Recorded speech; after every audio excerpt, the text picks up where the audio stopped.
Bonjour à toutes et à tous, merci beaucoup pour cette invitation, je suis très heureux d'être avec vous aujourd'hui. Donc je vais vous parler de l'économie digitale et plus ou moins non seulement de ce que celle-ci est, mais également de ce que elle ne semble pas être et qu'elle est pourtant, c'est-à-dire un capitalisme intellectuel monopoliste. C'est principalement à ce concept que je vais consacrer mon intervention. Alors, peut-être deux petites notes en préambule. La première chose, c'est que j'ai le défaut d'avoir une formation d'économiste. Heureusement, pas seulement d'économiste, hein, j'ai aussi une formation en sciences sociales, mais d'économiste. Donc parfois, je peux utiliser des termes qui sont peut-être un peu abscons ou avoir des raisonnements trop rapides. Mais la bonne nouvelle, c'est que je ne me vexe pas du tout si vous m'interrompez et que vous demandez des clarifications. Parce que le coupable, c'est clairement moi. Donc n'hésitez pas, hein, s'il y a quelque chose qui n'est pas clair, etc. Bon, vous m'interrompez et je ferai en sorte que tout devienne limpide. La deuxième chose, c'est que je voudrais m'excuser aussi parce que quelques slides, donc il y a pas mal d'illustrations et quelques-uns sont en anglais. Donc je traduirai s'il y a quelque chose si c'est nécessaire, mais voilà, je vais m'excuser pour ça parce que j'ai compilé différentes sources pour préparer cette intervention. Alors peut-être la troisième chose, et je vais engager mon intervention là-dessus, c'est d'abord mettre en contexte idéologique cette affaire de économie digitale et capitalisme intellectuel monopoliste.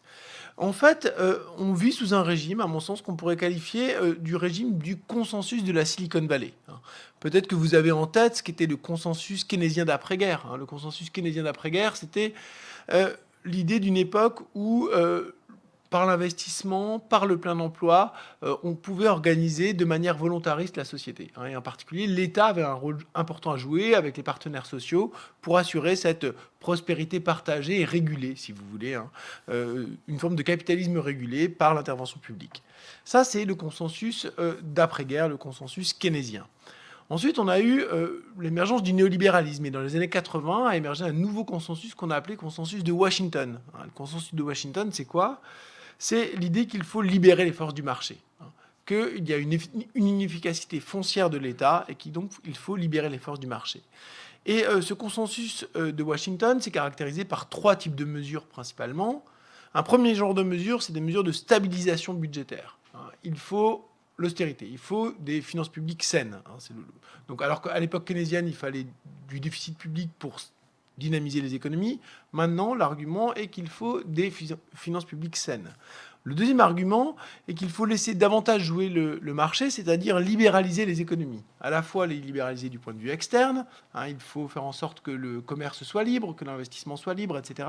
Mais également du point de vue interne, il faut libéraliser les professions, il faut déréglementer les marchés, etc. Et troisième argument, il faut également privatiser. L'État doit se dessaisir de l'activité économique et la remettre au privé et privatiser. Ça, c'est le consensus de Washington des années 80. Et à mon sens, aujourd'hui, on vit dans un troisième consensus, qu'on pourrait appeler le consensus de la Silicon Valley. Le consensus de la Silicon Valley n'est pas la négation du consensus de Washington, mais essaye de formuler quelque chose de plus positif que celui-ci. Pourquoi ? Parce que le consensus de Washington, essentiellement, c'est une critique du consensus keynésien. C'est dire ça va pas, l'État quand il intervient, il n'est pas efficace. Ou des modèles développementistes, ou de l'Union soviétique, du modèle de l'Est. L'État, ça ne va pas, il n'est pas efficace. Il faut donc libérer le marché. Mais quand on arrive à la fin des années 90, au début des années 2000, on est dans une conjoncture où ça va pas si bien que ça. Ça va pas si bien que ça. Il y a eu dans les pays, il y a beaucoup de crises financières, il y a une grande récession en Europe de l'Est, donc il y a une fragilisation de ce consensus de Washington. Donc il y a la volonté de formuler quelque chose de plus positif. Et ce qu'on va chercher à formuler de plus positif, c'est un consensus basé sur ce qu'il y a au cœur de la dynamique du capitalisme. Et qu'est-ce qui est au cœur de la dynamique du capitalisme ? C'est la question de l'innovation. Donc ça va être vraiment un consensus qui va être centré sur l'innovation. Le consensus de la Silicon Valley, c'est une forme de monomania de l'innovation. Alors pas seulement ça, mais une monomania de l'innovation. Alors je vais essayer de vous raconter un peu d'où ça vient avant d'arriver sur le résultat que ça produit. Peut-être qu'on peut commencer par ce tweet que vous connaissez, peut-être. Emmanuel Macron, à peine élu à la présidence de la République, s'adresse à son peuple en anglais en disant « I want France to be a startup nation, a nation that thinks and moves like a startup ». Je veux que la France soit une startup nation. Alors, qu'est-ce qu'il veut nous dire par là ? Eh bien, évidemment, c'est un clin d'œil très appuyé à la Silicon Valley. la Silicon Valley, c'est l'Eldorado de ce nouveau consensus. C'est là où on a la plus grande concentration de millionnaires et de milliardaires des États-Unis. C'est là où on a, alors qu'il y a 4 millions d'habitants dans cette région, c'est vraiment pas grand monde, on a énormément de sièges sociaux de très grandes entreprises parmi les plus puissantes et les plus riches. Donc c'est évidemment un clin d'œil à ce territoire-là. Mais si on y réfléchit bien, c'est vraiment absurde. C'est vraiment absurde de vouloir un pays d'être une start-up nation. C'est quoi le destin d'une start-up? Le destin d'une start-up, c'est d'échouer 9 fois sur 10. Certes, parfois ça marche, et parfois ça marche énormément avec des énormes succès, mais 9 fois sur 10, ça échoue. C'est des risques considérables. C'est justement, si on peut gagner beaucoup, c'est parce qu'on se permet une prise de risque considérable. Évidemment, un pays ne peut pas prendre ce type de risque. Un pays, au contraire, doit garantir une certaine stabilité, une certaine protection de lui-même. Alors, donc, lorsqu'Emmanuel Macron fait ça, il fait donc cette remarque un peu absurde, mais ce qu'il veut faire, c'est activer un imaginaire qui est l'imaginaire de la start-up. Et c'est quoi l'imaginaire de la start-up? C'est principalement deux choses. La première chose, c'est l'idée d'une forme d'épanouissement au travail. L'idée de la start-up, c'est que vous rentrez dans un collectif de travail avec un projet et que vous allez être libre pour mener à bien ce projet. Et donc, il y a cette idée d'une énergie liée à la liberté du travail, liberté d'entreprendre, la créativité. Et puis, la deuxième idée qu'il a en tête également, Emmanuel Macron, c'est que non seulement on est libre de travailler, de créer, etc., mais en plus, il y a l'éclat de la fortune possible derrière. Donc, il y a cette espèce de miroir. Donc, voilà ce que veut activer Emmanuel Macron. Et Emmanuel Macron active ça, mais il l'active pas, ça vient pas de nulle part. Et je vais, si vous voulez, avant de vous montrer un peu l'aporie de cette idée de Startup Nation et de sa vérité qui est le capitalisme intellectuel monopoliste, je vais brièvement vous reconstituer la généalogie de cette idée de Startup Nation. Alors il faut commencer, je pense, avec ce qu'on a appelé l'idéologie californienne. L'idéologie californienne, elle prend ses racines dans la dernière utopie. La dernière utopie, c'est le dernier texte utopique, en tous les cas d'après Frederick Jameson, qui est un philosophe qui est spécialiste des questions de littérature, de science-fiction, d'utopie. Elle a été écrite en 1975 par un certain Ernst Kallenbach, et elle s'intitule Ecotopia. Et donc cette utopie raconte l'histoire suivante. La Californie, l'Oregon font sécession des États-Unis, et construisent une société très démocratique, basée sur l'écologie, la vie en communauté, donc quelque chose de très progressiste qui est très proche de l'idéologie hippie de l'époque. Mais une des particularités de Kallenbach, et qui va être importante par rapport à ce que je vais vous raconter ensuite, c'est que cette utopie hippie n'est pas une utopie antitechniciste. Au contraire, c'est une utopie très riche en techniques. Pour écrire son livre, il s'est beaucoup renseigné sur les questions technologiques.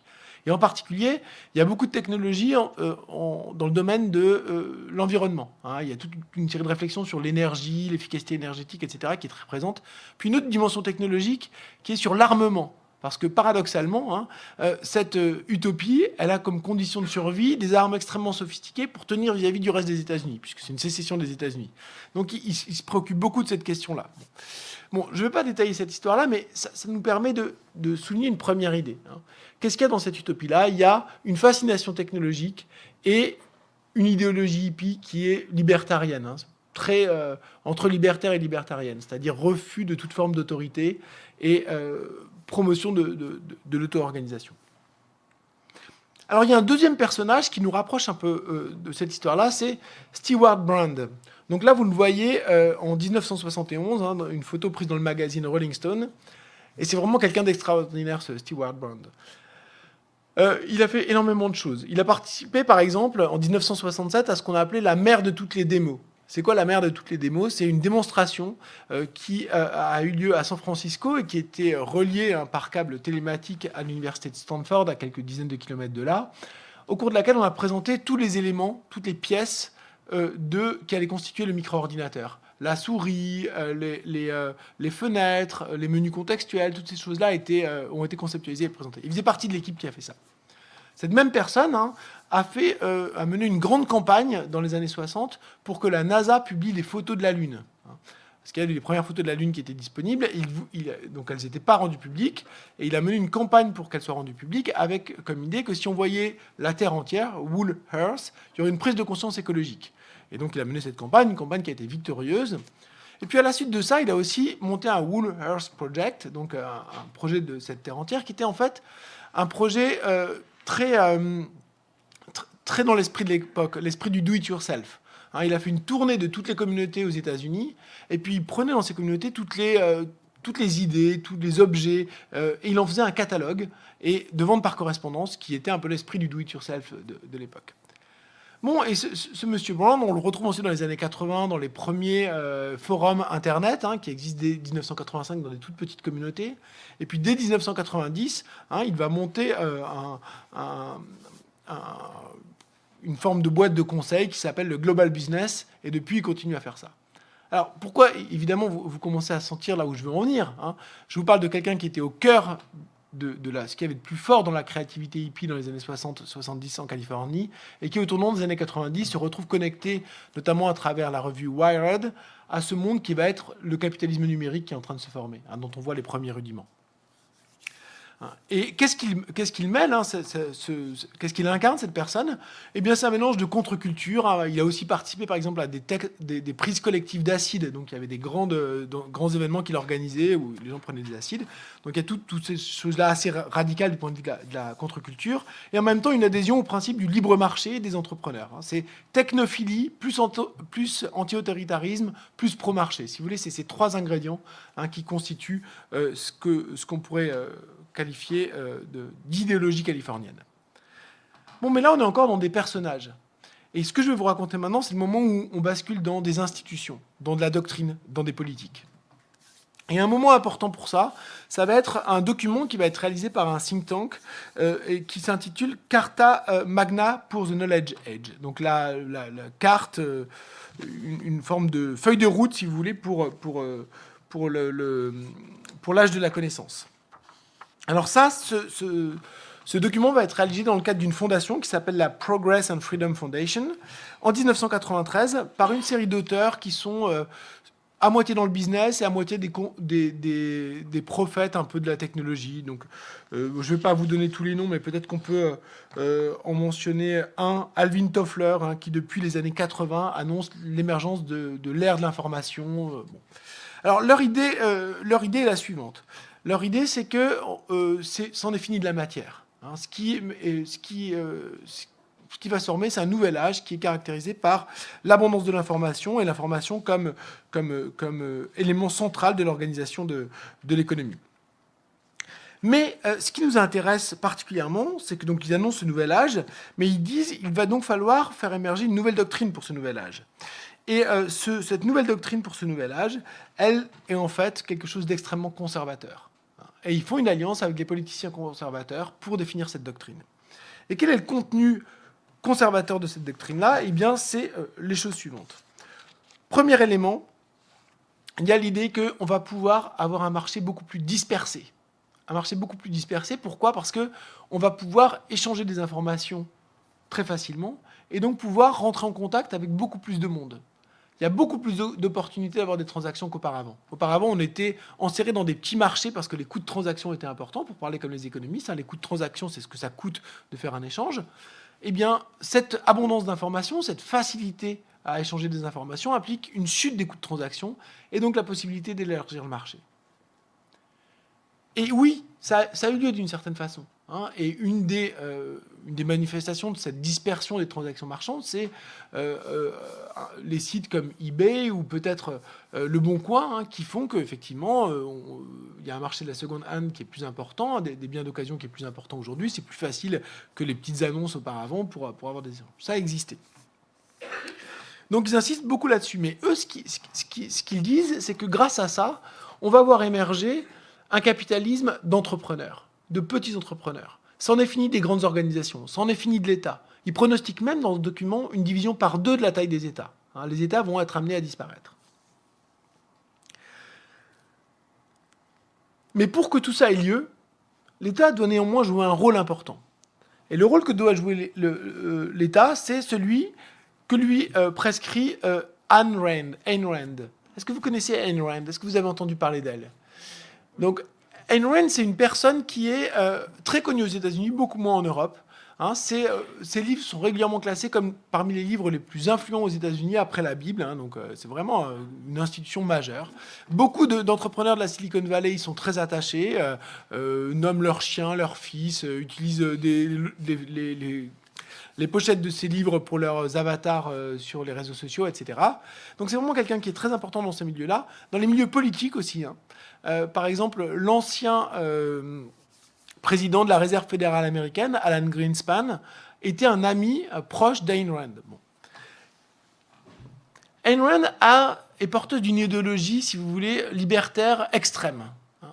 Elle pense que, et ses adeptes pensent qu'il n'y a rien de pire que l'altruisme. L'altruisme, c'est quelque chose qui empêche de se réaliser soi-même et qui empêche de réaliser ce qu'on peut réaliser et qui sera in fine bénéfique à l'ensemble de la société.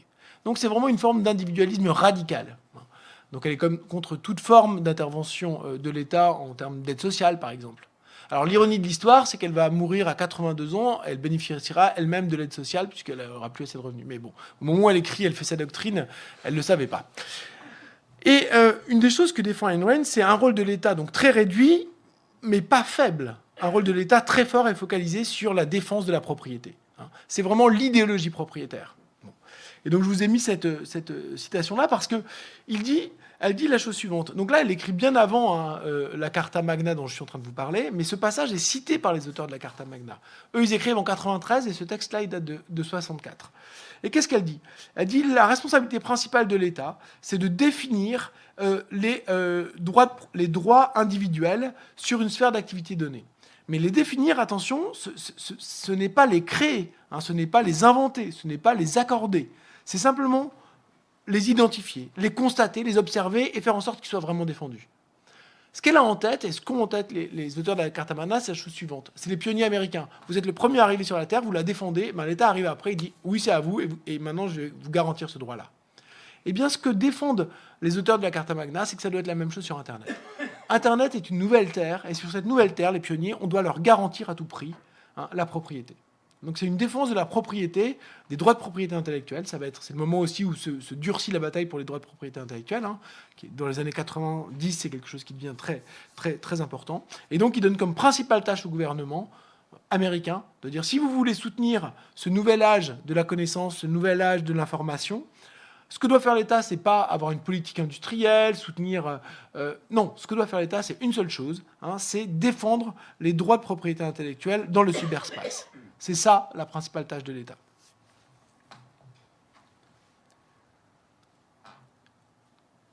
Donc vous voyez un peu le mouvement qu'on a eu. Hein. On part des communautés hippies, on a cette technophilie et cet anti-autoritarisme qui sont importants.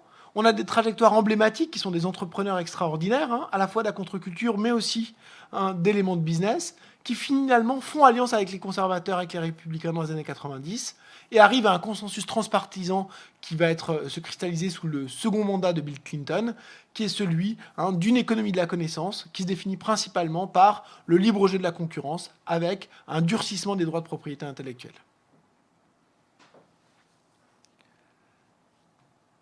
Alors maintenant, ce que je vais vous raconter, c'est comment tout ça a, d'une certaine façon, mal tourné. Tout ça a mal tourné parce que ce qui permet le consensus bipartisan, ce qui permet d'allier des conservateurs avec des hippies qui viennent plutôt d'une tradition radicale, c'est cette idée qu'il va y avoir une forme de dispersion du pouvoir, de dispersion des richesses. Que c'est ce qui va être apporté à travers le nouvel âge de la connaissance. Et ce qu'on observe aujourd'hui, on va dire que la conscience vraiment forte a émergé autour des 5 dernières années, c'est pas du tout ça. C'est un renforcement des structures économiques de pouvoir liées à l'Internet. Alors, peut-être un constat qu'on peut faire, c'est ce graphique. Ce graphique, il illustre ce que les dirigeants de Google appellent parfois l'idée d'accélération à l'échelle, acceleration to scale. C'est quoi l'idée d'accélération à l'échelle? C'est-à-dire que lorsque vous rentrez avec une bonne innovation qui il y a un effet de réseau qui fait que plus de gens sont convaincus par votre innovation et y participent, plus celle-ci se diffuse extrêmement rapidement. Il y a un effet boule de neige très fort. Et ça se traduit dans des chiffres absolument spectaculaires. Donc là, j'ai pris 2 entreprises chinoises, 3 entreprises américaines, sur une période très récente, les 5 dernières années, 2013-2017, et on regarde la croissance de leurs revenus. Donc pour les entreprises américaines, c'est en dollars, et pour les autres, c'est en yuan, monnaie chinoise. Eh bien, on voit des croissances qui vont de au minimum 200% pour Google, à de l'ordre de 500% pour Facebook ou Alibaba, des grandes firmes chinoises. Donc c'est vraiment des taux de croissance extrêmement rapides. C'est vraiment une explosion, des firmes qui explosent. Et ces firmes explosent, non seulement elles explosent en termes de croissance, elles-mêmes, donc elles étaient petites, après tout, finalement, quand elles grossissent, on pourrait se dire, elles ne font que grossir, mais il faut maintenant regarder ce qui se passe au niveau des structures capitalistes en général. Et là, on observe quelque chose qui est, là aussi, très remarquable. Très remarquable. Là, je vous présente les plus grandes firmes mondiales en 2000, par capitalisation boursière. Alors, c'est quoi la capitalisation boursière? C'est la valeur en bourse d'une entreprise. Donc, c'est la valeur que lui donnent les investisseurs. Eh bien, vous voyez qu'en 2000, il y a seulement Microsoft qui fait partie des 10 premières entreprises mondiales en termes de capitalisation boursière. Quelles sont les principales entreprises mondiales? Ce sont des entreprises des hydrocarbures. On a BP, on a ExxonMobil, on a Shell. Ça va être des entreprises industrielles comme General Electric. Ça, c'est plutôt des équipements industriels. Ou alors des biens de consommation. Procter & Gamble, c'est vraiment le spécialiste des biens de consommation non alimentaires durables, non durables. Donc les produits ménagers, le soin, etc. On va avoir de la finance. On va avoir de la distribution avec Walmart, etc. Qu'est-ce qu'on voit en 2018 donc février 2018, mais ça n'a pas tellement changé depuis. On a 8 entreprises sur 10 parmi les principales entreprises en termes de capitalisation boursière qui sont des entreprises liées à la tech. Alors, il y a Apple qui est la principale entreprise, mais on retrouve aussi, donc, il y a un fabricant, si vous voulez, qui est aussi un fabricant de matériel. Donc, il y a quelque chose qui est un peu hybride par rapport à ce que je viens de raconter. À la fois, c'est un fabricant de matériel, puis à la fois, l'iPhone et les produits Apple, c'est plus que ça. C'est aussi des services, des interfaces, des moyens de paiement, etc. Mais on a ensuite toute une série d'entreprises qui sont d'abord et avant tout des entreprises de services, soit qu'elles produisent des logiciels, soit qu'elles produisent de la distribution. Donc là, on a Alphabet, donc c'est Google, Microsoft, Amazon, Facebook, et puis donc 2 Chinois, Tencent et Alibaba, qui sont les deux à l'interface des réseaux sociaux et du commerce. Donc il y a eu un grand bouleversement du capitalisme. C'est ce que montrent ces données. Auparavant, donc là, je vous mets pas des tonnes de données, mais dans les années 1910 aux années 1980, aux États-Unis, il y a une grande stabilité des grandes entreprises. Il y a de la mobilité, mais à la marge. Il y a des entreprises qui durent très longtemps, Dupont de Nemours, General Electric, General Motors, tout ça, c'est des entreprises qui ont, sur des décennies et des décennies, ont occupé des places centrales.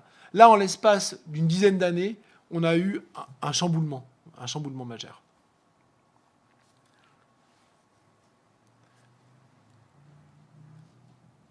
Alors, ce chamboulement majeur, on peut le penser de cette manière-là. Donc là, qu'est-ce que je fais? Là, je projette sur ce graphique une intuition qui est une intuition de Marx. Marx, il dit la chose suivante. Il dit qu'il y a une tendance historique de l'accumulation du capital. C'est quoi la tendance historique de l'accumulation du capital? C'est qu'au fur et à mesure, le processus de compétition tend à sélectionner des entreprises qui sont de plus en plus socialisées, des espaces d'organisation du travail qui sont de plus en plus collectives.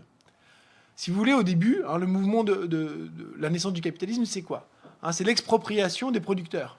C'est les petits paysans, les petits artisans qui possèdent eux-mêmes les moyens de production et qui perdent ces moyens de production et vont devoir se salarier. Donc il y a une expropriation, les capitalistes exproprient les petits artisans, les petits producteurs, et donc il y a un premier moment de socialisation. Auparavant, vous aviez votre petite échoppe, et bien après, vous allez travailler dans une usine, mettons pour par exemple du textile ou des choses comme ça. La même chose dans l'agriculture, on avait des petites unités, puis le mouvement des enclosures, c'est des grandes fermes qui émergent avec des salariés. Bon. Ça, c'est le premier moment de l'expropriation. Mais ensuite, il y a un autre mouvement d'expropriation, dit Marx. C'est que les petites entreprises, les entreprises de taille moyenne, eh bien, elles vont aussi subir une expropriation. Il y a une formule qui est une bonne formule qui dit « un capitaliste en tue beaucoup d'autres ». C'est ça. C'est-à-dire qu'ils s'éliminent les uns les autres, mais en s'éliminant les uns les autres, il y en a quelques-uns qui restent et qui sont plus gros. Il y a ce mouvement historique d'accroissement de la taille. Mais cet accroissement de la taille, ce n'est pas juste un accroissement de la taille, c'est aussi un changement qualitatif de l'organisation de l'économie. L'économie est de plus en plus, de fait, collective. C'est ça l'idée profonde de Marx. Et alors cette idée, elle est tombée très fortement en désuétude dans les années 80 et 90. Pourquoi ? Parce que qu'est-ce que tout le monde a constaté ? Qu'auparavant, on avait des monopoles, en Belgique, en France, on avait ces grandes entreprises monopolistiques. Et puis là, qu'est-ce qu'on voit dans les années 80 et 90 ? On voit au contraire la concurrence exploser partout. Les monopoles qui sont démantelés, plusieurs firmes qui naissent dans les différents pays, mais surtout davantage de concurrence internationale. On a accès à davantage de voitures, davantage de produits électroménagers. On a ce regain de la concurrence. Donc Marx, il a semblé vraiment complètement à côté de la plaque dans cette période-là. L'hypothèse que je présente dans ce graphique-là, c'est qu'en fait, c'était une pause. C'est une pause, qu'on est passé d'un moment où on avait une concurrence monopolistique nationale, qui est celle de l'après-guerre, à un moment de regain de la concurrence, mais qui correspond à un changement d'échelle. L'économie, qui était principalement organisée à l'échelle nationale, devient de plus en plus internationale dans les années 80 et 90. C'est la mondialisation, c'est l'intégration européenne qui a avancé, etc. Et donc, dans ce moment-là, effectivement, il y a un regain de la concurrence, il y a la socialisation qui était en cours est un peu cassée parce que ça se reconfigure, et ce mouvement est repris depuis les années 2000. Et là, on est de nouveau dans un mouvement de socialisation, mais cette fois-ci à une échelle plus large, à une échelle mondiale, ou une échelle de grands blocs. Peut-être que ce serait plus juste un bloc chinois, un bloc euro-américain. Bon, tout ça mériterait d'être discuté plus en détail. Mais en tous les cas, le mouvement historique de l'accumulation du capital est toujours là. Il y a cette tendance à la socialisation de plus en plus importante. On va en rediscuter. Alors je voudrais...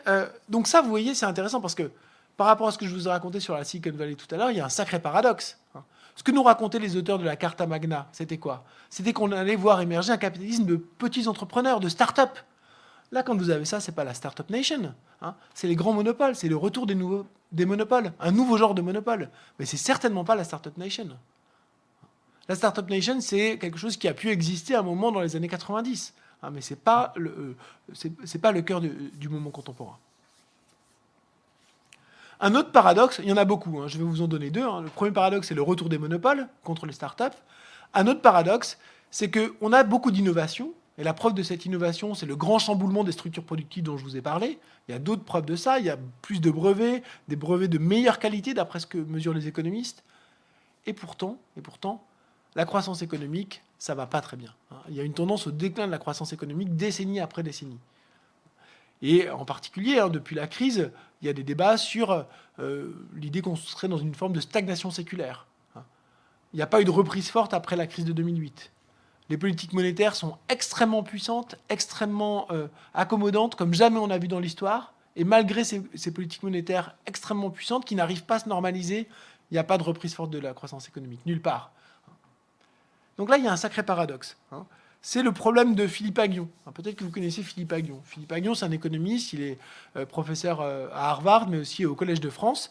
Et dans sa leçon inaugurale au Collège de France, qui devait être en 2014, il pose la question suivante. Pourquoi l'accélération de l'innovation ne se reflète pas dans l'évolution de la croissance et de la productivité ? Parce que lui, c'est un théoricien de la croissance et il a expliqué que la croissance était liée à l'innovation. Il a fait tout son travail dans les années 80-90, c'est un néo-schumpeterien pour expliquer à quelles conditions l'innovation permettait la croissance. Et il dit en gros, il faut qu'il y ait de l'innovation. Pour qu'il y ait de l'innovation, il faut qu'il y ait des incitations à l'innovation.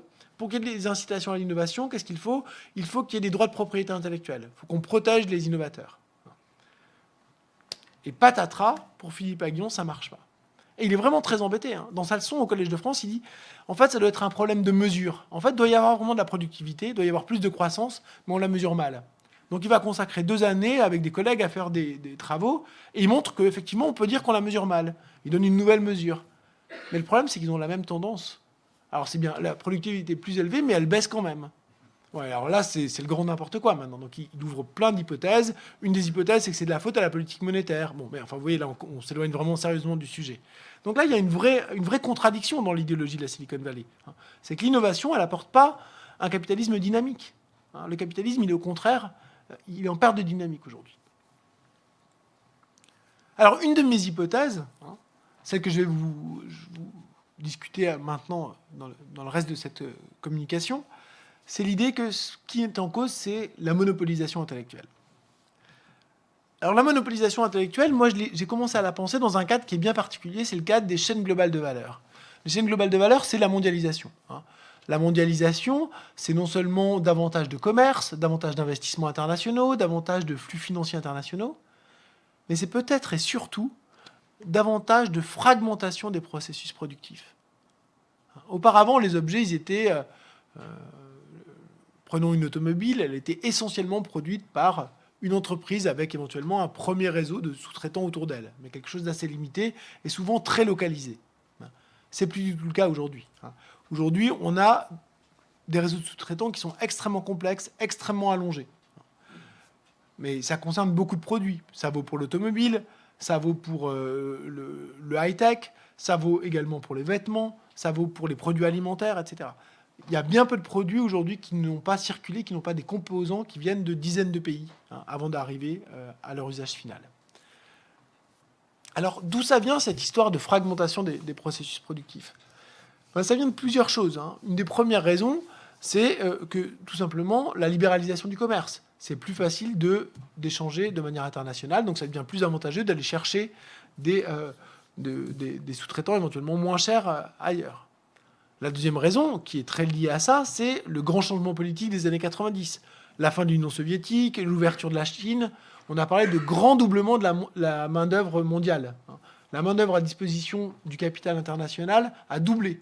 Elle est passée de 1,5 milliard à 3 milliards de travailleurs potentiels, comme ça, en l'espace de quelques années. Donc là, évidemment, c'est quelque chose qui a eu des effets massifs, et en particulier, comme effet massif, de faire baisser le coût du travail non qualifié.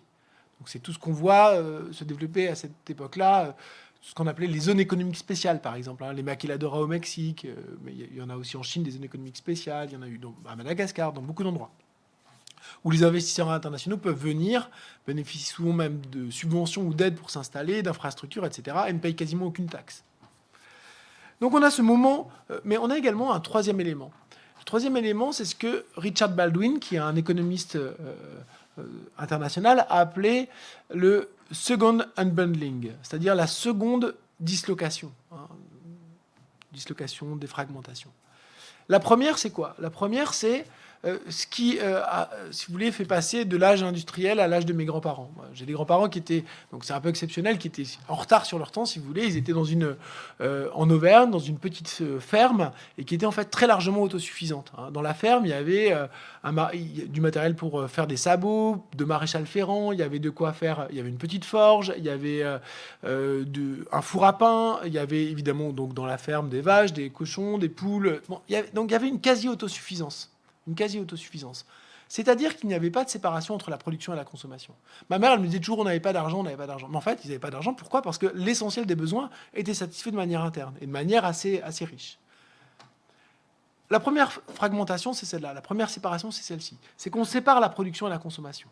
On va participer à la production, puis recevoir de cette production un revenu, et ce revenu, on va aller sur le marché pour satisfaire ses besoins. C'est ça la première séparation. La seconde séparation, celle qui est associée à cette mondialisation, c'est celle où on sépare la conception des produits, la définition des produits et leur réalisation. On sépare la dimension intellectuelle de l'organisation du procès de travail et le procès de travail lui-même. C'est ce qui fait qu'on conçoit une voiture et on va organiser sa production aux quatre coins du monde. Et ça, on ne peut le faire que parce qu'il y a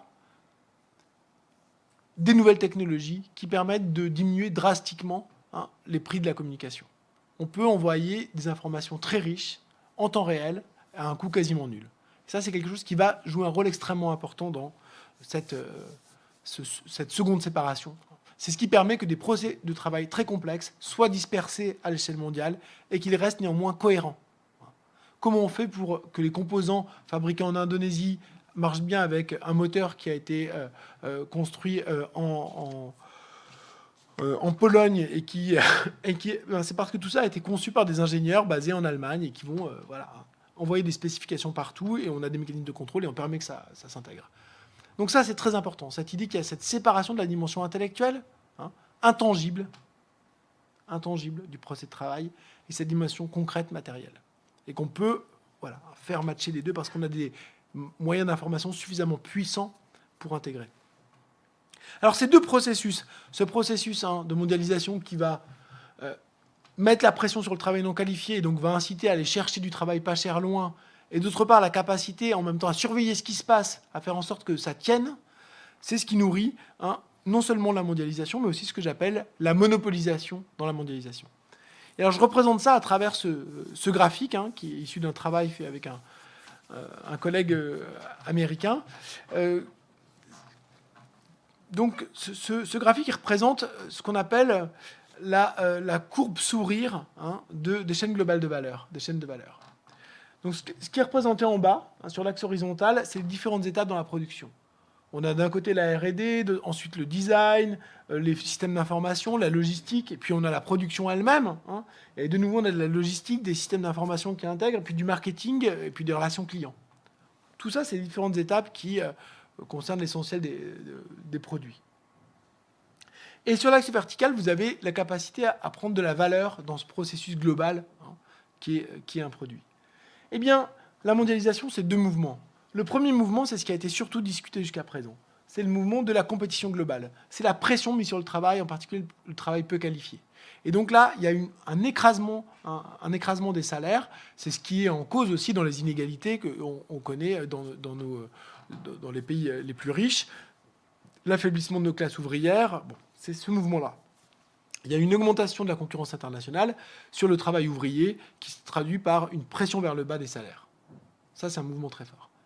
Et on a beaucoup discuté de ça. Mais ce dont on a moins discuté, et ce qu'on essaie de mettre en évidence, c'est l'autre mouvement. Ce qui fait qu'il y a de la valeur qui est accaparée aux deux extrémités. C'est la monopolisation intellectuelle. C'est la monopolisation intellectuelle. Alors cette monopolisation intellectuelle, je vais essayer de vous expliquer un peu de quelle manière ça fonctionne. Si vous me suivez toujours, vous n'êtes pas perdu. Vous pouvez refaire le lien entre la partie du milieu et la dernière, entre l'écrasement des salaires Donc l'écrasement des salaires, c'est quelque chose qui fait que les stades au milieu de la chaîne de valeur, le stade productif, va capturer peu de valeur. Les salaires vont être faibles, mais même les profits de ces entreprises manufacturières de base sont assez limités.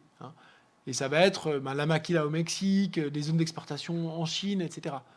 Alors, ça veut dire en Chine, par exemple, même si les salaires sont très faibles et les profits ne sont pas très élevés, il y a quand même une telle quantité, une telle masse, qu'il y a eu un processus d'accumulation qui a eu lieu. Ça ne veut pas dire que ça n'a pas lieu. Mais si on prend la répartition globale du gâteau, il n'y a pas beaucoup de valeur qui va à ces stades-là, si vous voulez. À l'inverse, donc d'habitude, c'est surtout ce qu'on voyait. On disait, aux extrêmes, il y a beaucoup de valeur parce qu'il n'y en a pas beaucoup au milieu. Et c'est vrai. Mais moi, ce que j'essaie de souligner, c'est que s'il y a beaucoup de valeur aux extrêmes, c'est aussi qu'il se passe quelque chose. Et ce quelque chose, je vous ai nommé, je ne vous ai pas dit quels étaient ces ressorts, mais je vous l'ai nommé. Ce quelque chose, c'est la monopolisation intellectuelle. Je pourrais vous demander, bien sûr, si vous montriez quelques secteurs pour lesquels à gauche et à droite de votre très intéressant graphique, à travers des firmes, comment ça marche. Si je prends par exemple une firme de petites sandales qui est dessinée à Londres, qui est faite à Hong Kong, vous avez les deux monopolisations du design, des modes et des suivis, et puis des commercialisations et de la pression à la production au Bangladesh. Vous pourriez donner 2-3 autres secteurs? Oui, bien sûr, je vais vous donner deux exemples qui sont très fameux dans cette littérature, c'est Nike et Apple. Pourquoi? Parce que c'est, si vous voulez, la radicalisation la plus importante de ce processus-là. C'est ce qu'on appelle des entreprises sans fabrique, et pourtant c'est des entreprises industrielles. L'une comme l'autre, elles produisent des biens qui sont des biens matériels, qui ont certes une forte charge symbolique, mais c'est quand même des biens matériels. Et pourtant, elles n'ont pas d'usine. Et pourtant, elles prennent l'essentiel de la valeur. Alors comment ça fonctionne, ça? Eh bien, on a deux mouvements. On a d'une part la conception du matériel qui est faite à un bout de la chaîne.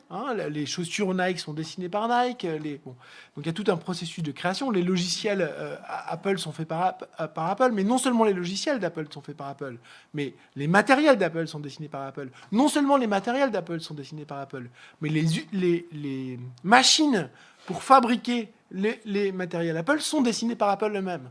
C'est-à-dire que la connaissance du procès industriel, c'est pas juste du design, c'est pas juste de l'innovation, c'est aussi de la connaissance industrielle extrêmement fine, sans pour autant posséder les machines elles-mêmes. Donc il y a vraiment cette dimension extrêmement précise, industrielle de la chose, mais néanmoins intangible dans le sens où c'est la définition des standards, la définition des techniques, la définition des formes qui est faite. Et puis, il y a en aval la relation client qui est extrêmement importante, le marketing, l'impact sur les réseaux sociaux, la capacité à savoir, à anticiper les évolutions de la demande, des goûts, etc. Toute cette partie-là. Alors, cette logique de monopolisation intellectuelle, elle procède en fait de deux dynamiques. Alors, la première chose, vous comprenez, c'est ce que j'ai essayé d'insister, c'est que je me suis décalé par rapport au discours général sur le numérique qui est uniquement Google, Facebook, etc. Moi, ce dont je veux vous parler là, c'est ce qu'on voit avec Google, Facebook ou même Amazon, c'est en fait un mouvement qui est beaucoup plus large et qui concerne tout, y compris l'industrie, dans ce cas-là le plus industriel. Et ce que l'on voit, c'est une logique donc, de monopolisation intellectuelle qui est en fait fonctionnelle à cette fragmentation internationale des processus productifs, à ces chaînes globales de valeur. Et elle est fonctionnelle avec deux pôles. Un premier pôle, c'est un pôle qui est les droits de propriété intellectuelle, et un second pôle, c'est les externalités de réseau, la fonctionnalité des réseaux. Donc c'est normal que vous ne compreniez pas encore ce que ça veut dire, cette histoire d'externalité de réseau, parce que je vais l'expliquer après. Je pose les deux éléments que je vais expliquer. Je vais me consacrer d'abord sur cette histoire de droit de propriété intellectuelle. Quel est le rapport entre cette fragmentation internationale des processus productifs et les droits de propriété intellectuelle? Eh bien, en fait, il est assez simple. Enfin, d'abord, on peut constater, on va constater ça, qu'au moment où explose cette mondialisation, c'est-à-dire les années 90 et les années 2000, eh bien, c'est le moment où explosent les droits de propriété intellectuelle. Une des manières de l'observer, c'est ce graphique-là. Ce graphique qui représente les accords commerciaux internationaux qui comprennent des droits de propriété intellectuelle. Donc jusque dans les années 90, il n'y en avait pas beaucoup. Dans les années 90, on voit exploser le nombre d'accords internationaux. Mais dans ces accords internationaux, petit à petit, se généralisent des clauses portant sur les droits de propriété intellectuelle. Alors, pour donner un autre exemple, c'est aussi l'époque, 1995, où il va y avoir le lancement de l'OMC. Et dans ce cadre-là, la mise en place de l'accord TRIPS, c'est un accord sur la propriété intellectuelle à l'échelle internationale. Donc, on a vraiment une coïncidence historique de la mondialisation dans ce qu'elle a de plus commercial, investissement, réglementaire, mais également de la mondialisation en ce qui concerne les normes sur la propriété intellectuelle. Et cette coïncidence n'est pas une coïncidence à mon sens. Elle n'est pas une coïncidence à mon sens. Pourquoi ? Parce que si vous êtes une entreprise et que vous souhaitez vous engager avec des partenaires qui sont dans d'autres pays, eh bien vous prenez un risque. Le risque, c'est dans cet échange, vous allez faire circuler de l'information. Et cette information, elle concerne vos produits, éventuellement votre innovation. Et donc, elle est vulnérable à une réappropriation par les autres. Et plus vous allez fragmenter votre processus productif, plus vous allez aller dans le détail, plus vous allez peut-être laisser des entrées pour que d'autres vous prennent votre connaissance, vous prennent votre innovation, se l'approprient à vos dépens. Donc une des manières d'être rassuré pour participer à cette mondialisation, eh bien, c'est de vous protéger avec des droits de propriété intellectuelle. Et on tend effectivement à observer que plus il y a de droits de propriété intellectuelle importants, plus il y a de commerce. Et par contre, plus il y a de droits de propriété intellectuelle, il n'y a pas, par contre, plus d'investissement. Donc là, c'est intéressant. Je m'arrête un instant là-dessus. Pourquoi ? Parce que si vous avez confiance dans vos partenaires, eh bien, vous n'allez pas investir et posséder les établissements. Vous allez plutôt directement faire de l'échange. Alors que si vous vous méfiez, vous allez investir comme ça, c'est vous qui nommez le directeur de l'usine, c'est vous qui contrôlez ce qui se passe, et vous espérez qu'il y aura moins de fuite de votre connaissance. C'est un peu ça l'idée. Bon, ça marche assez bien, et ça marche assez bien, et ça permet de comprendre comment, à partir des années 90, s'étend, d'abord dans l'Atlantique Nord et vis-à-vis de l'Amérique latine, puis ensuite avec l'Asie, cette mondialisation du droit de propriété intellectuelle. Ce qu'on voit aussi, c'est ceux qui n'y participent pas. Ceux qui n'y participent pas, c'est ceux qui sont le moins insérés dans la mondialisation. La Russie, le Brésil, les différents pays d'Afrique qui sont surtout insérés dans la mondialisation par les exportations de matières premières, et moins par leur participation aux fragmentations internationales des processus productifs. Mais les deux pôles qui sont, donc le pôle transatlantique et le pôle transpacifique, plus l'Amérique centrale, l'Amérique du Sud pour les États-Unis, sont complètement insérés à ces normes de propriété intellectuelle. L'autre chose qu'on voit, c'est que, évidemment, c'est un moyen de reconfigurer des rapports économiques inégaux. Les droits de propriété intellectuelle, qui c'est qui les possède ? Eh bien, c'est essentiellement les entreprises des pays du Nord. Hein. Si on regarde donc ça, c'est les brevets déposés internationaux, déposés donc dans les 3 principaux bureaux de dépôt des brevets. Donc c'est quoi ? C'est le Japon, les États-Unis et l'Europe. Donc les grandes firmes, quand elles ont un brevet important, elles le déposent dans ces 3 bureaux de brevets, des brevets.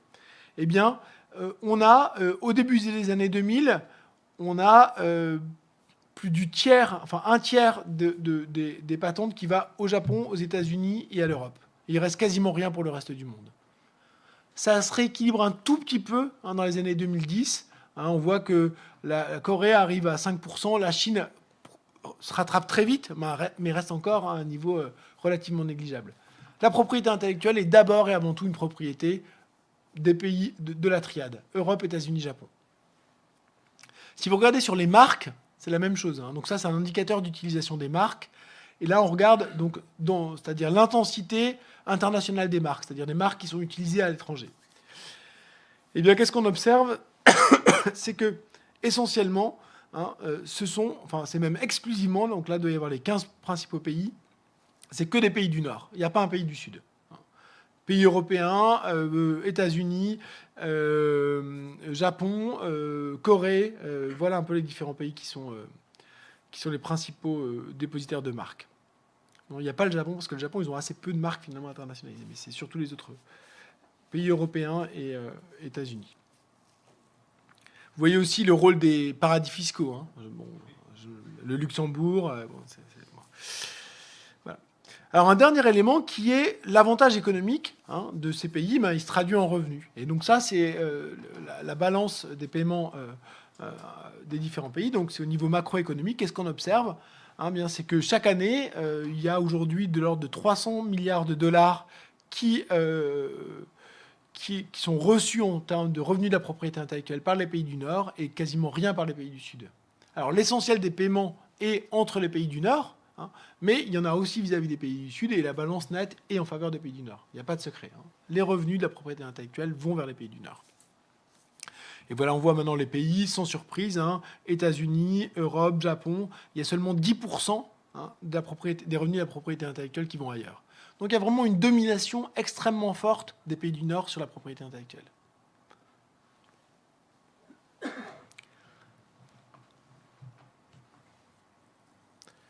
Donc voilà, ma première idée, c'est celle-ci.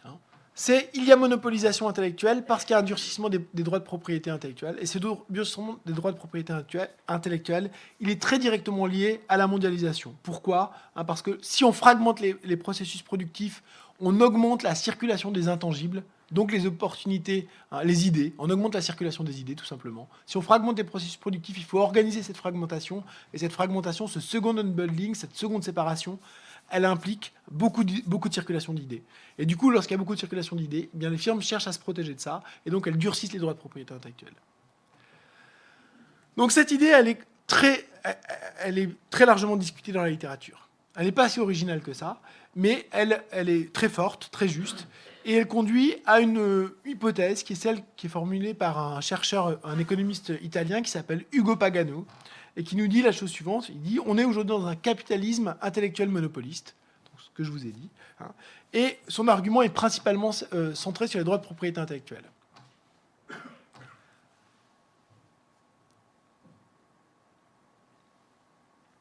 Il dit auparavant on avait des grands monopoles, mais ces monopoles ils étaient associés à un contrôle sur des actifs physiques, des actifs tangibles. Aujourd'hui on a un nouveau monopole qui est associé à des monopoles sur des idées, des actifs intangibles. Et c'est beaucoup plus dangereux. C'est beaucoup plus dangereux. Parce qu'un monopole sur des actifs intangibles, c'est un monopole donc sur de la connaissance, et ça prive tout le monde de la possibilité d'utiliser ces connaissances. C'est pas circonscrit physiquement. C'est directement global. Ça limite donc la liberté d'une foule d'individus dans une multitude de lieux.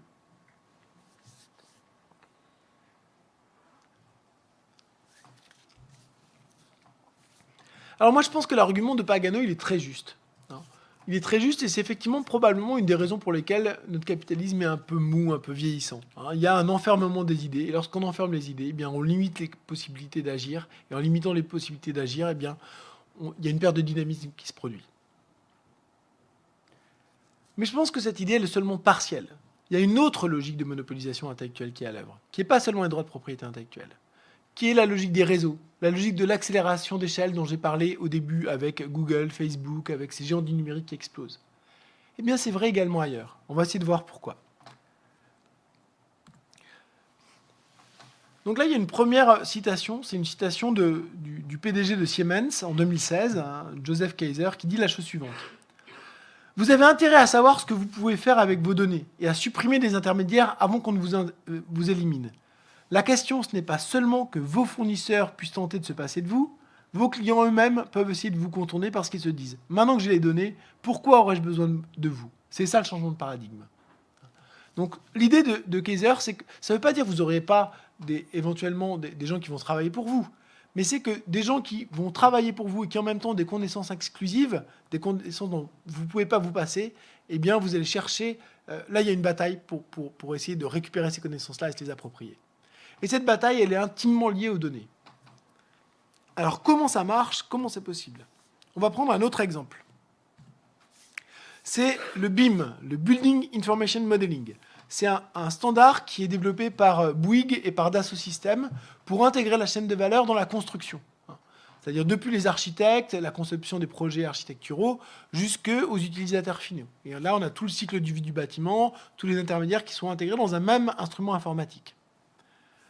Donc, c'est il parle de la plateforme 3D Experience qui offre à Bouygues Construction une opportunité unique d'être le pionnier dans le secteur de la construction avec des processus métiers et une approche holistique intégrant l'entreprise et sa chaîne d'approvisionnement dans une chaîne de création de valeur. Donc, vous voyez bien l'idée. Il y a deux choses. À la fois, on intègre tous les éléments qui vont se combiner pour produire le bâtiment, mais également, on intègre la valeur. On conceptualise la création de valeur, là où la valeur est créée. Et grâce à l'échange parallèle de données entre le monde virtuel et le monde réel, Bouygues Construction pourra établir de nouvelles normes d'efficacité et c'est là l'essentiel, saisir toute la valeur métier attendue par sa transformation numérique. Donc là, on voit bien à quoi ça sert la monopolisation intellectuelle. Si vous êtes capable d'intégrer le processus, si c'est vous qui comprenez comment tout ça s'intègre, c'est vous qui allez être capable de récupérer la valeur.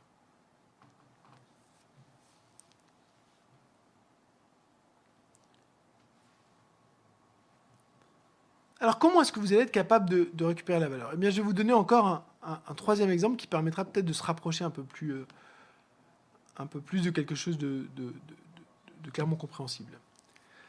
C'est un exemple un peu technique qui est tiré d'une recherche que j'ai faite avec une collègue sur la grande distribution. On a cherché à comprendre comment c'était possible dans la grande distribution qu'on n'ait pas beaucoup d'investissements et beaucoup de profits au cours des dernières décennies. Et on s'est rendu compte de la chose suivante. Ce très beau graphique qui date, qui présente la dynamique entre 1990 et 2007 de la dette qu'ont les grands distributeurs vis-à-vis de leurs fournisseurs, essentiellement, et d'un autre côté, de leur stock de marchandises mesuré en nombre de jours de revenus. Tout ça est mesuré en nombre de jours de revenus. Alors, vous comprenez bien la logique de la grande distribution. La logique de la grande distribution, c'est qu'on paye en général à 90 jours. Pourquoi on paye à 90 jours? Eh bien, parce qu'on est censé avoir des stocks. Entre le moment où on achète les produits et le moment où on les amène aux clients, il se passe du temps et du coup, il y a un problème de trésorerie. Donc, petit à petit, il y a cette idée de coût de gestion des stocks qui doit être assumé en partie par les fournisseurs. Jusque-là, tout va très bien. Et là, on est au début de la période. Grosso modo, le coût des stocks correspond à la dette qu'a la grande distribution vis-à-vis de ses fournisseurs. Mais qu'est-ce qui se passe dans les années 90 et 2000? Eh bien, on améliore dramatiquement la capacité de gestion des chaînes d'approvisionnement. On informatise tout ça, on rend tout ça beaucoup plus efficace. Donc il y a moins de jours, il y a moins de pertes, c'est beaucoup mieux. Mais est-ce que pour autant on va changer la dette vis-à-vis du fournisseur? Eh bien pas du tout. Il n'y a pas de changement dans la dette vis-à-vis du fournisseur. Au contraire, elle va même tendre à augmenter. Et qu'est-ce qui se passe? C'est que du coup, vous allez faire des profits, tout simplement en économisant sur la gestion de vos stocks et en vous faisant financer gratuitement par vos fournisseurs. C'est ce que montre ce graphique, hein, en temps réel maintenant. Hein, les grandes entreprises de la grande distribution ont de l'ordre de 20 jours de chiffre d'affaires qui est financé gratuitement par leurs fournisseurs. Et c'est quelque chose qui contribue à leur profitabilité de manière tout à fait significative. Quel est le lien avec mon affaire? Pourquoi ils ont été capables de faire ça, les grands distributeurs? Eh bien parce qu'en intégrant la chaîne logistique avec ces instruments numériques, ils ont diminué les coûts, mais ils ont obligé aussi les fournisseurs à investir. Mais vu que c'est eux qui ont organisé ce processus-là, ils ont été capables de capturer les gains. Donc ils ont organisé l'efficacité, mais vu que c'est eux qui ont organisé l'efficacité à l'échelle de l'ensemble du réseau, c'est eux qui ont capturé les gains.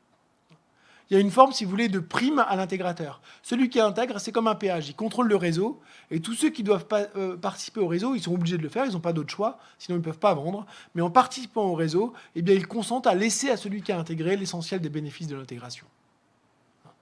Donc il y a des économies de réseau, il y a une complémentarité. Chacun, en participant à ces chaînes numériques d'approvisionnement, fait que les chaînes sont plus efficaces. Mais tout le monde, donc elles sont bien plus efficaces, il n'y a pas de doute là-dessus. La preuve, c'est qu'il y a moins de stock. Mais tout le monde ne bénéficie pas de la même manière de cette plus grande efficacité. La même chose pour BIM, si vous voulez, chez Bouygues. Sans doute, il y aura plus de fiabilité, de cohérence dans le processus de la construction, moins de ratés, peut-être moins de délais, etc. Mais qui va capturer l'essentiel de la valeur? C'est l'entreprise qui met en place ce processus-là, en l'occurrence Bouygues. Alors, il y a une autre manière de le voir. Là, c'est une citation du New York Times il y a 2 ans, qui dit qu'il y a une bataille qui est aujourd'hui en train d'avoir lieu entre Walmart et Amazon. Amazon et Walmart sont 2 grandes entreprises qui toutes les 2 font du commerce. L'un du commerce en ligne, l'autre du commerce. Walmart, c'est comme Carrefour, si vous voulez. C'est une grande entreprise, c'est la première entreprise mondiale de supermarchés. Mais au fond, sur quoi ils sont en compétition? Ils sont en compétition sur la partie intangible du business. C'est quoi la partie intangible du business? Eh bien, c'est la capacité à gérer justement ces chaînes d'approvisionnement. C'est la capacité informationnelle à amener les produits depuis leurs producteurs, essentiellement pour tout ce qui est non alimentaire en Asie, vers les grands marchés d'Europe et des États-Unis. Donc toute cette capacité logistique est certes une capacité matérielle, mais avant tout une capacité informationnelle. Et puis, il y a une autre dimension qui est une capacité informationnelle, c'est la relation client. C'est de plus en plus aujourd'hui, pour vendre, il faut très bien connaître vos clients individuellement, leur faire les bonnes suggestions au bon moment, avoir du marketing ciblé, c'est les fichiers clients, c'est toutes les applications qui font que Amazon a fait sa fortune en nous connaissant très bien et en nous faisant les bonnes suggestions au bon moment. Il y a à peu près 1/3 des ventes sur Amazon qui sont le résultat des suggestions faites par Amazon à ses clients. Donc, vous voyez, il y a un truc de matching extrêmement fort. Or, dans les 2 cas, qu'il s'agisse des capacités informationnelles à gérer la chaîne de valeur ou de la capacité informationnelle à gérer les clients, les plateformes, etc., qu'est-ce que c'est? C'est des intangibles, c'est donc des investissements qui essentiellement sont fixes. Une fois que vous avez fait votre plateforme, votre logiciel, eh bien, vous bénéficiez de rendements d'échelle infinis. Ça coûte cher à faire. Merci beaucoup. Ça coûte cher à faire, mais une fois que c'est fait, il n'y a plus de coût marginal. Si vous construisez une voiture, à chaque voiture, peut-être qu'elle vous coûtera de moins en moins cher, vous avez des économies d'échelle, mais chaque voiture vous coûte quelque chose. Là, quand vous avez fait votre logiciel, que ce soit pour gérer vos clients ou pour gérer votre chaîne d'approvisionnement, vous avez quasiment plus de coûts. Des coûts énergétiques qui sont certes importants dans la masse, mais qui sont minimes, négligeables. Vous avez des rendements d'échelle qui sont infinis. Alors, j'ai une petite présentation numérique de cette affaire-là. Si vous voulez, Donc, en noir, c'est une entreprise qui va être intensive en intangible, donc des logiciels, de la gestion d'approvisionnement. Et en rouge, une entreprise qui va être intensive en tangible. Bien, vous voyez ce qui se passe pour une entreprise intensive en tangible, le coût moyen, il finit par être à peu près stable. Alors que pour une entreprise intensive en intangible, le coût moyen ne cesse de diminuer. Donc, au début, l'écart entre les deux ne cesse d'augmenter. Ça veut dire quoi? Vous vous souvenez, revenons à nos affaires de chaîne globale de valeur. Si vous êtes dans la partie intangible, intensive en intangible, si vous êtes Apple, par exemple, vous êtes intensif en intangible, vous n'avez aucune machine, vous n'avez rien, aucun bâtiment. Vous avez votre labo de recherche, vos quartiers généraux, mais vous n'avez pas grand-chose. Par contre, Foxconn, qui va bosser pour vous, qui va fabriquer là, ils ont des machines, ils ont des bâtiments, ils ont des choses fixes. Ça veut dire que plus vous augmentez votre échelle de production, plus l'écart de profitabilité entre vous qui est intensif en intangible et ceux qui sont intensifs en intangible est importante. Je vais résumer un peu tout ça. Je vous ai donné beaucoup de choses et je vais essayer de résumer ça dans un tableau qui est en anglais, mais je vais le raconter à l'oral en français, donc ça ne va pas vous embêter trop, j'espère. On a, avec la monopolisation intellectuelle, une série de rentes, de monopoles, de différents ordres qui se combinent les unes les autres. D'abord, on a ce qui a été essentiellement discuté, c'est des normes, c'est un monopole légal, c'est les droits de propriété intellectuelle. J'ai montré les revenus qui en étaient tirés. C'est ce qu'on connaît le mieux et qui est extrêmement important. Il y a bien un accaparement de richesse extrêmement important par cette monopolisation, par les droits de propriété intellectuelle. Des droits de propriété intellectuelle qui ne cessent de se durcir et qui font que des secteurs, par exemple, comme la pharmacie, sont extrêmement profitables, essentiellement pour cette raison-là. Mais ce n'est pas tout. On a 3 autres types de monopolisation intellectuelle qui sont aussi très importants et qui sont pour l'instant pas tellement discutés, et qui est un peu l'originalité de ce que je vous raconte aujourd'hui. La première chose, c'est ce que j'appelle les rentes de monopole naturel. Si c'est vous qui êtes l'intégrateur, eh bien, c'est vous qui invitez tout le monde à participer à cette chaîne. Et donc, le fait que vous invitiez tout le monde à participer à cette chaîne, que tout le monde ait besoin de cette chaîne-là, eh bien, vous allez vous approprier l'essentiel des gains liés à cette intégration. C'est comme s'il y avait un péage. C'est vous qui proposez l'infrastructure, donc tout le monde va venir, mais vous prenez plus que les autres. Tout le monde gagne, mais vous gagnez plus que les autres. Bon.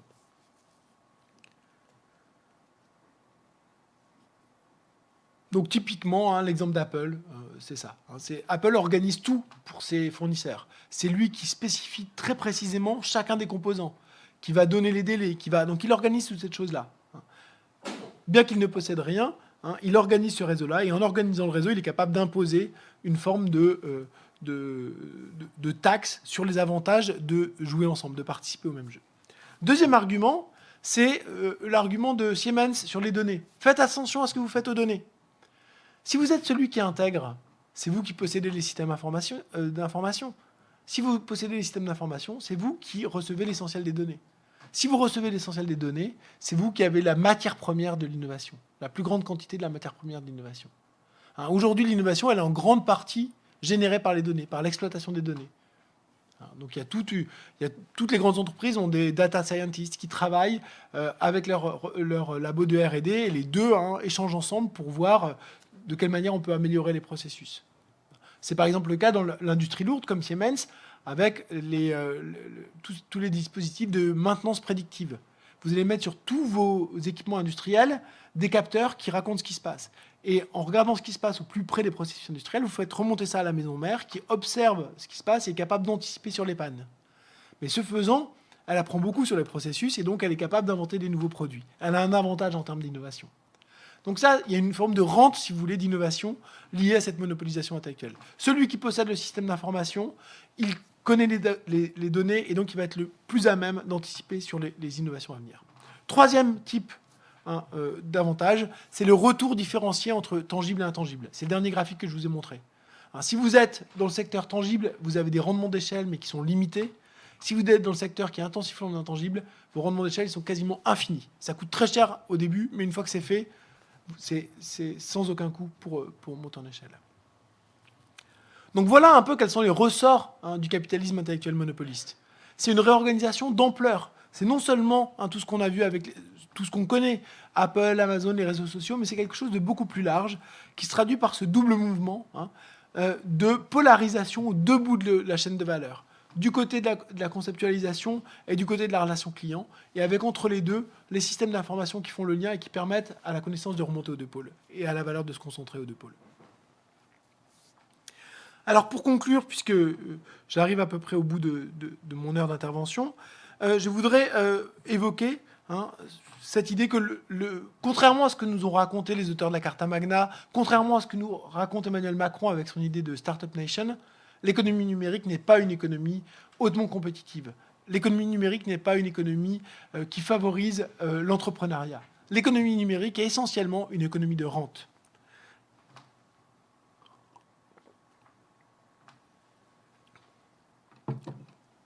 Alors évidemment, cette thèse, elle est très paradoxale.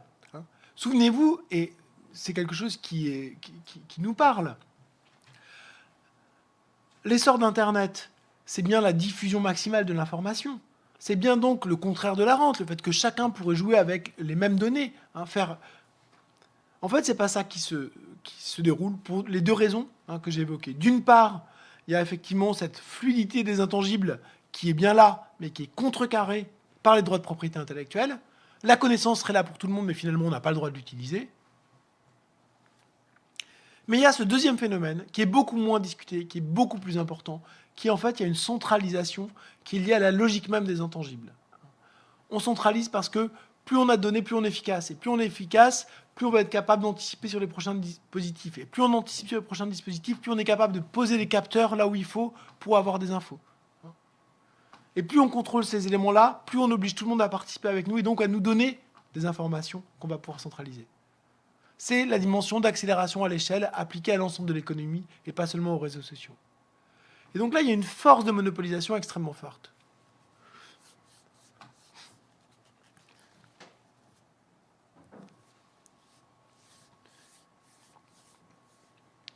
Alors, est-ce qu'on peut émettre un jugement normatif là-dessus ? Bon, il y a beaucoup de dimensions que je n'évoque pas. Il y a la dimension inégalité des revenus dans la société. Il y a la dimension polarisation entre les pays. Il y a la dimension contrôle du travail avec certains dispositifs de contrôle extrêmement près du procès de travail qui font que les travailleurs aujourd'hui sont surveillés très étroitement. Il y a beaucoup de choses. Mais là, je veux rester à un niveau extrêmement agrégé, très macro, avec tous les problèmes que ça implique. De ce point de vue-là, on a une évolution ambivalente du capitalisme. D'abord, on a une avancée dans la socialisation de la production. Le mouvement historique de l'accumulation du capital, c'est cette socialisation croissante. Et il me semble que ce que je vous montre là va dans le sens de cette thèse qui est très profonde de Marx. Cette idée que finalement, il y a un processus où, pour gagner la bataille de la compétition, on doit sortir de la compétition. On doit avoir une échelle de plus en plus socialisée, organisée socialement du procès de travail. Il y a quelque chose, si vous voulez, d'un peu ambivalent dans les chaînes globales de valeur. Parce que c'est des entreprises qui juridiquement sont séparées, mais pourtant le procès de travail est intégré, est conçu de manière intégrée, est pensé de manière intégrée.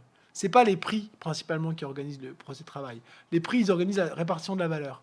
Mais le procès de travail lui-même est intégré de manière qualitative. Apple, il définit très précisément chacun des gestes. Il va aller voir chez ses fournisseurs comment ça se passe dans le détail pour décider comment la production va s'organiser. Il a beau ne pas posséder les entreprises, il a beau ne pas être responsable des travailleurs qui sont dedans, la réalité, c'est que le détail du procès de travail est néanmoins contrôlé par cette entreprise-là, à distance. Donc on a bien cette avancée dans la socialisation de la production, mais on a de nouvelles enclosures, ces droits de propriété intellectuelle, qui empêchent de nouveaux entrants, et puis surtout les dynamiques de monopole naturel que j'ai évoquées. Alors, question politique, et c'est vraiment, j'ai déjà dépassé, c'est vraiment mes dernières minutes. Question politique, il y en a 3, enfin il y en a beaucoup, je vous en propose 3, peut-être que ce n'est pas celles qui vous intéresseront, mais je vous en propose 3. La première, c'est que faire de la manne numérique. Le terme de manne numérique, je l'emprunte à Jean Tirole. Jean Tirole, qui est donc prix Nobel de l'économie français, très représentant de l'économie néoclassique, qui en fait constate cette manne numérique, qui en fait renvoie à l'idée de manne pétrolière, l'espèce de bénédiction, mais sans vraiment la penser. Donc en tous les cas, il y a cette idée que grâce au numérique, il y a plus d'efficacité. Qu'est-ce qu'on peut en faire ? Alors est-ce que ça doit être la fiscalité qui doit jouer un rôle pour financer un autre genre d'économie ? Certains sont partisans, dans la Silicon Valley beaucoup, d'un revenu universel dont la contrepartie serait la fiscalité, ou un paiement sur les données, ou bon, que sais-je. Donc là, il y a un débat là-dessus. Ensuite, il y a un deuxième argument qui est capitalisme monopoliste et stagnation. C'est-à-dire l'idée qu'aujourd'hui, s'il y a de la stagnation, c'est pas parce qu'il n'y a pas des sources pour être plus efficace, il n'y a pas des opportunités d'investissement, etc. Mais c'est que les grandes entreprises, elles sont tellement puissantes qu'elles n'ont pas d'incitation à le faire. Elles ont des positions de monopole qui ne les incitent pas à investir, d'une part. Et d'autre part, elles sont tellement profitables que trouver des investissements aussi profitables que ceux qu'elles ont déjà, c'est très difficile. Donc du coup, elles font comme Apple. Apple, ils ont 350 milliards de liquide. C'est vraiment beaucoup d'argent, 350 milliards. 350 milliards de liquide dans les paradis fiscaux. C'est à peu près autant que le budget de la Sécu en France. Vous voyez, c'est quand même du lourd, quoi. Et qui sert à rien, enfin, qui est sous forme de titres liquides. Bon, voilà. Donc la conséquence de ça, c'est qu'on a beaucoup de profits, pas beaucoup d'investissements, du coup un sous-emploi chronique et puis un capitalisme qui est un peu dysfonctionnel. Alors, que faire par rapport à ça? Bien, si vous voulez, il y a deux logiques. La première logique, c'est celle qui, aujourd'hui, est très en vogue aux États-Unis, mais aussi en Europe, avec Margrethe Vestager, qui est la commissaire à la concurrence. C'est-à-dire qu'il faut un retour de la politique de la concurrence. Il faut casser les monopoles. Hein. Alors, pour l'instant, on s'attaque plutôt à Google et Facebook, mais avec ce que je vous ai démontré, on peut avoir l'idée qu'on peut s'attaquer à d'autres éléments. Il y a matière à penser ça. Moi, mon hypothèse, c'est que c'est pas la bonne direction. C'est pas la bonne direction. Pourquoi? Parce que ce que j'essaie de vous montrer, c'est qu'il y a une logique dans cette intégration. Il y a une efficacité, il y a une puissance dans cette intégration. Et le but, c'est pas de casser cette puissance, de la rendre moins forte, mais ce serait peut-être plutôt de pouvoir la mobiliser autrement. Et ça, c'est la logique des monopoles naturels. Si on a un monopole naturel, qu'est-ce qu'on fait? On casse pas le monopole, on le régule, on le socialise éventuellement. Hein, mais en tous les cas, c'est pas ça. C'est un vaste débat, mais je lance simplement un peu en guise d'ouverture cette question. Voilà, je vous remercie beaucoup pour votre attention.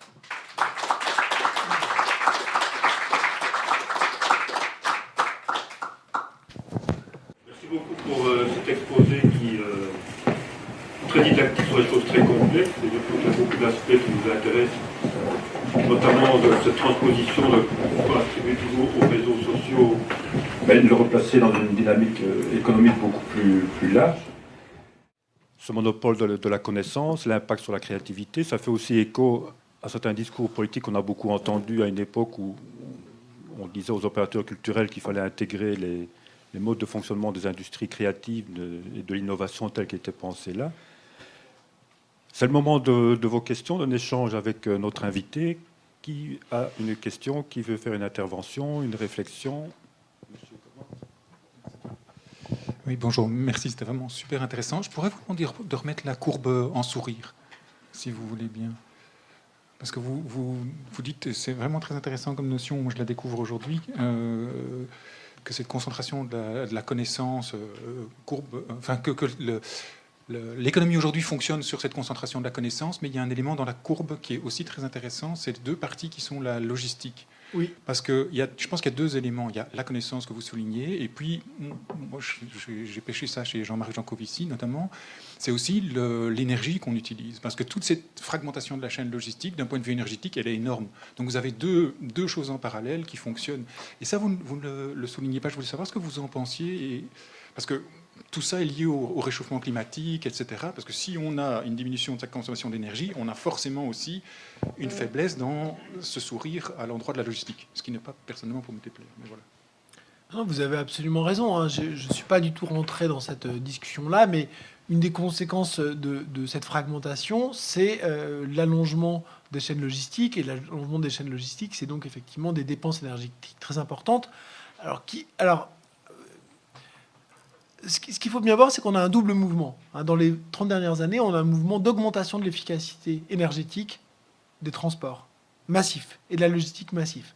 Mais on a une augmentation encore plus importante du volume. Donc le bilan général est effectivement une augmentation massive des dépenses énergétiques. Donc ça, c'est tout à fait juste. Alors ce que vous soulignez, c'est que effectivement un rétrécissement de ces chaînes aurait des effets très bénéfiques du point de vue énergétique. Vous avez absolument raison, je suis entièrement d'accord avec vous.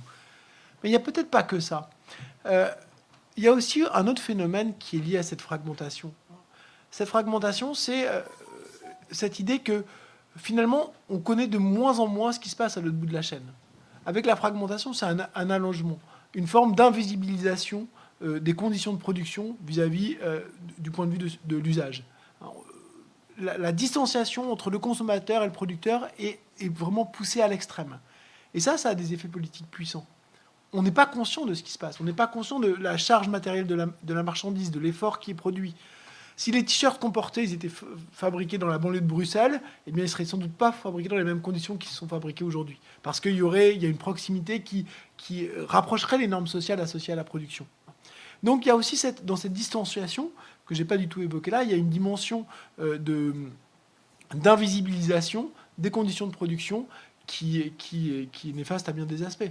Donc il y a l'énergie, qui est très juste, l'environnement, mais il y a aussi le social, qui est sans doute altéré par ce processus-là. Voilà, une autre question ou intervention? Olivier, tu dois faire un résumé, tu ne veux pas éclaircir quelque chose Ah, madame. Il y avait une dame.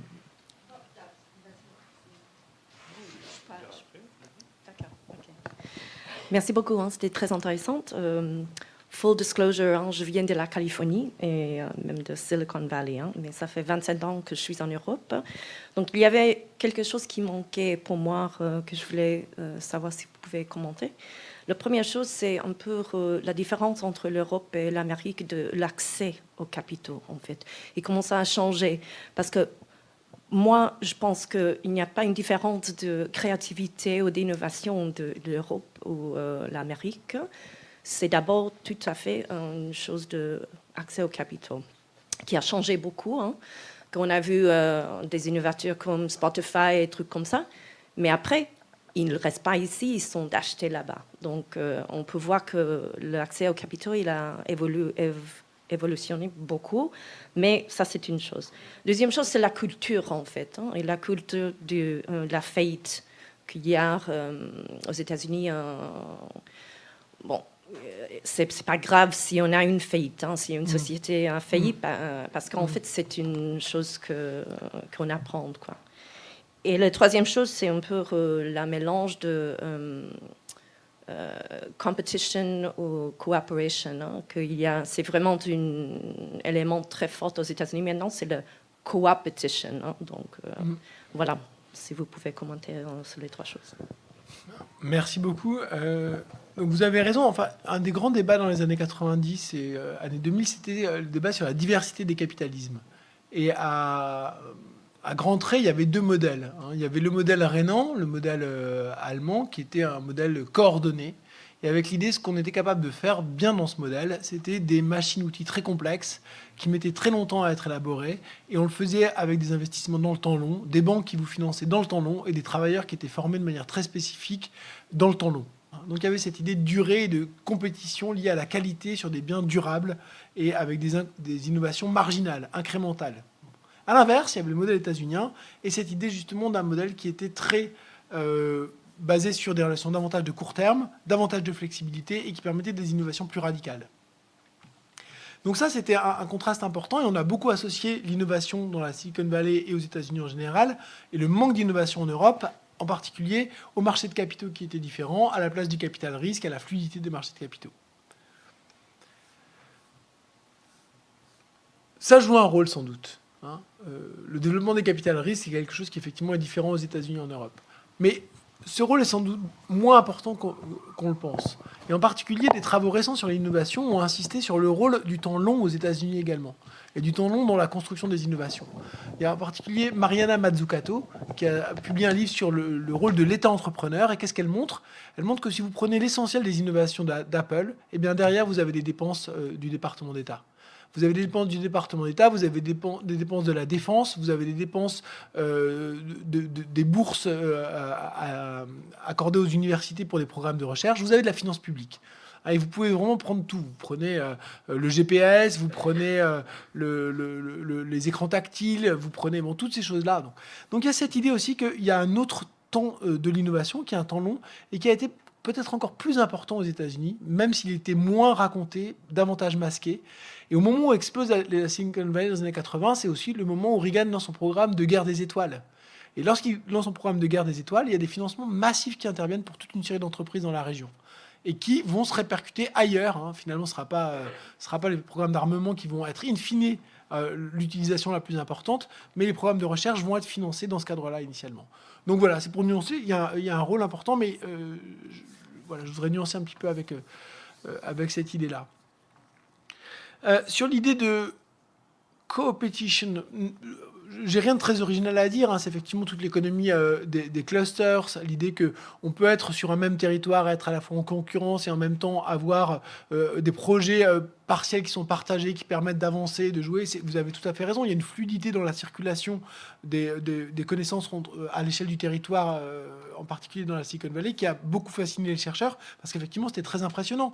Les personnes passaient d'une entreprise à l'autre avec leurs projets, et il y avait cette espèce d'engagement, cette fluidité très importante. Je voudrais là encore nuancer, il ne s'agit pas de contredire, mais nuancer simplement avec cette idée que la Silicon Valley est et un modèle problématique parce que c'est un modèle non généralisable. On a eu tendance à dire que voilà, il fallait faire partout des Silicon Valley. Et il y en a énormément de Silicon Valley qui ont été des échecs retentissants. Il y en a très peu qui ont réussi. Il y a quelques espaces, bon, un peu en Israël, un peu dans certaines régions en Chine. Enfin, il y a quelques exemples de réussite, mais c'est très rare. Pourquoi c'est très rare? Parce que la condition d'existence de la Silicon Valley, c'est un océan de non-Silicon Valley. C'est des endroits où on fait tout ce qui n'est pas fait dans la Silicon Valley, où on n'innove pas de la même façon, où on produit les biens de la même façon, où on absorbe les déchets, etc., etc. Il y a vraiment cette idée que si vous concentrez l'innovation et la connaissance à un endroit, il faut que le reste du monde fasse les autres activités que vous n'allez pas faire. Et la force de la Silicon Valley, c'est de se spécialiser là-dessus, mais toute spécialisation, par définition, n'est pas généralisable. Et donc, c'est ça aussi que j'essaie de souligner, c'est que l'idéologie de la Silicon Valley est une idéologie locale, une petite entrée sur notre monde, qui certes joue un rôle disproportionné, mais ne peut pas servir de paradigme pour penser la planète dans sa généralité. Et je crois qu'il y avait une autre question, mais je ne me souviens plus laquelle c'était entre les deux. La culture de la faillite, oui, ça a à voir avec mon premier point, sur la compétition. C'est-à-dire, on est dans le temps court, donc le temps court, c'est des paris, et donc vous avez raison là-dessus. On a beaucoup insisté là-dessus, mais j'ai la même nuance que tout à l'heure, c'est-à-dire qu'il y a aussi du temps long qui est moins valorisé, qui pourtant joue un rôle très important. Voilà, merci beaucoup. Il y a encore une question là-bas, et après on terminera parce que le timing de monsieur est assez serré. Merci beaucoup. Dans la bataille que Trump engage avec la Chine, il y a beaucoup d'écho à ce que vous dites. Notamment, il ne se bat pas pour la propriété, mais pour l'acquisition des connaissances des firmes chinoises. Et donc, le mot propriété est masqué, mais le flux de la connaissance est typé. Comment voyez-vous ce débat? Parce que, à la fois, il y a délocalisation des lieux intangibles américains vers la Chine, mais la Chine acquiert beaucoup à la fois de tangibles et d'intangibles. Et donc la bataille est beaucoup plus complexe que la simple évolution commerciale qu'on pourrait voir dans quelques années. Vous avez absolument raison. C'est vraiment très important ce que vous dites. C'est-à-dire que la mondialisation telle qu'on l'a vue a partie liée au phénomène de financiarisation. On a des entreprises occidentales extrêmement rentables et qui investissent assez peu. Et le secret de tout ça, c'est l'échange inégal. Une partie du secret de tout ça, il y a plusieurs dimensions, mais une partie du secret de tout ça, c'est l'échange inégal à l'échelle globale, où on fait fabriquer des choses et on est capable d'extraire des rentes qui, j'espère l'avoir montré, sont associées à des rentes d'innovation. Mais il y a quelque chose de fragile là-dedans.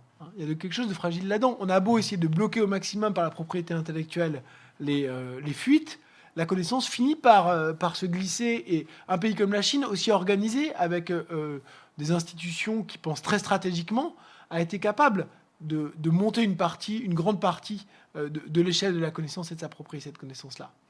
Et ce qu'on voit aujourd'hui, c'est effectivement la réaction de l'Empire, qui a organisé ce phénomène-là devant la perte, l'affaiblissement de ce qui faisait son avantage compétitif. Dans les années 80, lorsque arrive la première grosse alerte, ce que les Américains ont en ligne de mire, c'est le Japon. Et ce qu'ils constatent, c'est que ce qui leur reste, c'est plus un avantage industriel, les Japonais ont rattrapé, c'est un avantage encore dans la recherche et dans l'innovation. Donc là, ils commencent à durcir les droits de propriété intellectuelle. Et ça se fait dans les années 80 et 90, comme je l'ai montré. Aujourd'hui, la Chine est la principale menace, et ils essayent de nouveau de redurcir davantage leurs droits de propriété intellectuelle en essayant de prolonger une position acquise. C'est bien ça l'enjeu de ce que veut essayer d'imposer Trump. C'est d'imposer, finalement, de sanctuariser les positions acquises dans le champ de la propriété intellectuelle par ces firmes. C'est perdu. Je pense que ça peut jouer sur quelques années, ça peut jouer sur du temps, mais le processus historique rend cette position pour les firmes américaines sans doute difficilement tenable à l'échelle du temps historique moyen-long terme, en tous les cas vis-à-vis de la Chine. Une toute petite question.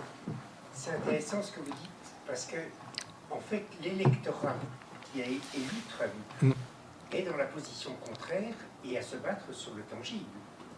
Et l'international, l'enjeu Trump international, est sur l'intangible. Et donc quand vous dites la bataille est perdue, le problème est celui de la bataille politique à l'intérieur des États-Unis par rapport au commerce extérieur, en sachant bien que les firmes de la Silicon ne soutiennent pas du tout Trump. Bien sûr. Et la contradiction est difficile. Bien sûr. Non, vous avez raison. Alors peut-être qu'on peut formuler une des grandes difficultés qu'ont eu les internationalistes face à l'émergence du nationalisme à la Trump, c'est comment faire pour prendre en compte le fait qu'il y a une mondialisation qui a affaibli la position des classes populaires dans la plupart des pays riches, et en même temps ne pas se replier sur une position nationaliste qui vise à opposer les peuples les uns vis-à-vis des autres. Ce que vous dites permet de pointer une sortie de cette contradiction-là. C'est-à-dire qu'à l'échelle globale, tout le monde a intérêt à la circulation maximale des intangibles.